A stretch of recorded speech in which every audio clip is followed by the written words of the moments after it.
কদিন আগে মানবজমিন সম্পাদক মতিউর রহমান চৌধুরী একটি অনুষ্ঠানে খেদের সঙ্গে বলেছিলেন, ভারতীয় গণমাধ্যমে যদি গদি সাংবাদিকতা হয়ে থাকে তবে বাংলাদেশে হয় তেলবাজি সাংবাদিকতা। জনাব চৌধুরী যে আমাদের সাংবাদিকতার চরম অধপতনের বাস্তব সত্যকে উপলব্ধি করেই মন্তব্যটি করেছিলেন তা বলার অপেক্ষা রাখে না। ৭১ শহীদ বুদ্ধিজীবী হত্যাকাণ্ডের অন্যতম ঘৃণিত যুদ্ধাপরাধী মাওলানা মান্নান প্রতিষ্ঠিত দৈনিক ইনকিলাব শনিবারের সংখ্যা প্রধান প্রতিবেদন করেছে মুজিব কোর্ট এখন বাচ্চাদের পটি। ৮৫৪ শব্দের পাঠ অযোগ্য এই প্রতিবেদন কিভাবে ছাপা হতে পারে তা নিয়ে বিতর্ক করার চেয়ে বরং একথা বলা যথার্থ যে মৌলবাদীদের মুখপত্র ইনকিলাব তার ঐতিহাসিক পরম্পরা রক্ষায় সামান্য ত্রুটি রাখেনি।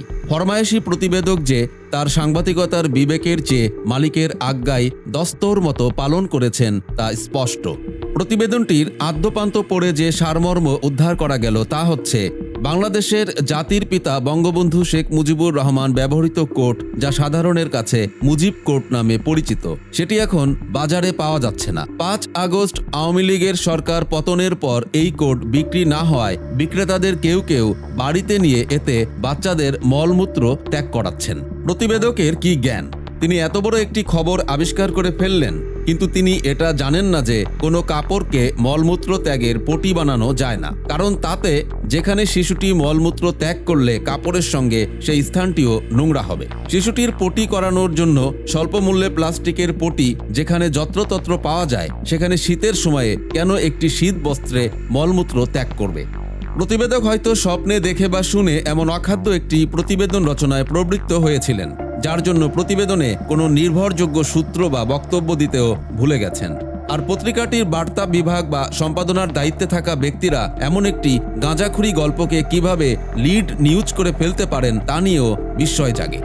তবে বিরল রাজনৈতিক প্রজ্ঞা নিয়ে যে কিশোর টুঙ্গিপাড়া থেকে যাত্রা করে নিরন্তর প্রচেষ্টায় ও অতুলনীয় দেশপ্রেম ও ত্যাগ তিতিক্ষায় বঙ্গবন্ধু হয়ে উঠেছিলেন, তার পেছনের ইতিহাস কি এই ইনকিলাবীয় বাচ্চার পটিতে ঢাকা যাবে? ফিদেল কাস্ত্রোর মতো বিশ্বজয়ী বিপ্লবী শাসক যে বঙ্গবন্ধুকে হিমালয়ের চেয়েও বড় ভেবেছিলেন, ব্রিটিশ প্রধানমন্ত্রী এডওয়ার্ড হিথ যাকে রাষ্ট্রনায়ক হিসাবে বরণ করে নিজেই সম্মানিত বোধ করেছিলেন, যাকে নিয়ে বিশ্বের শীর্ষ গণমাধ্যমগুলি কয়েক দশক এমনকি এখনও সম্পাদকীয় প্রকাশ করে পরম শ্রদ্ধায়, যিনি সর্বকালের সর্বশ্রেষ্ঠ বাঙালি হিসাবে অভিষিক্ত, তাকে কি করে ম্লান করবে রাজাকার আলবদরদের মুখপত্র? প্রিয় দর্শক, সমকালীন সব চমৎকার খবর ও বিশ্লেষণ দেখতে সাবস্ক্রাইব করুন আমাদের চ্যানেলটি।